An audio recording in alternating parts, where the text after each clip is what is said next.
আমি এতদিন ধরে ভারতে বন্দী হয়ে আছি। মোদি সরকার আমাকে বন্দী করে রেখেছে, আর আমার কর্মীরা রাস্তায় ঘুরতে আছে আর হাওয়া লাগাইয়া ঘুরতে আছে। দাঁড়া, তোদেরকে হাওয়া লাগাইতে আছি, তোরা শান্তিতে আছো আর আমি এখানে বন্দী হয়ে আছি। একটু ফোন দেই বাংলাদেশ।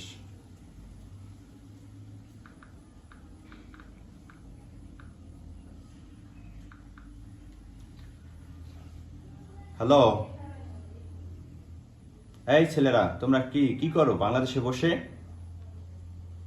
তোমরা কি করতেছো আমাকে বুঝো। আমি ভারতে 1 বছর হয়ে গেছে, আমি বন্দী হয়ে আছি।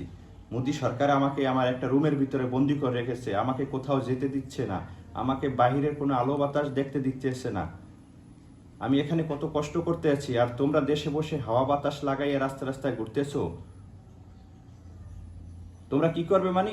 তোমরা রাস্তায় নামবে, আন্দোলন সংগ্রাম করবে, বাস পোড়াবে, গাড়ি পোড়াবে, আগুন সন্ত্রাস করবে, বিভিন্ন জায়গায় আগুন দিবে, পাড়া মহল্লায় তোমরা নামবে লাঠি সোটা নিয়ে। তোমরা কি করবে তোমরা বুঝতে পারতেছো না? তোমরা কবে বুঝবে এখানে আমি কত কষ্টে আছি? তোমরা কি জানো? হ্যাঁ, সেটাই করো, তোমরা রাস্তায় নামো, তোমরা আগুন সন্ত্রাস করো।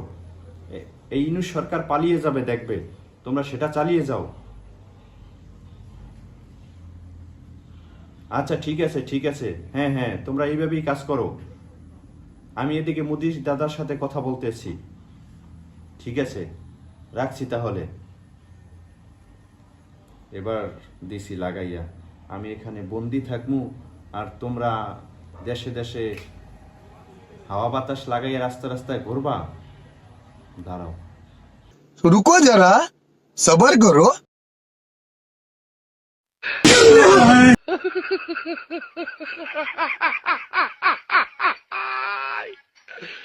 ¡Hola, Carlos!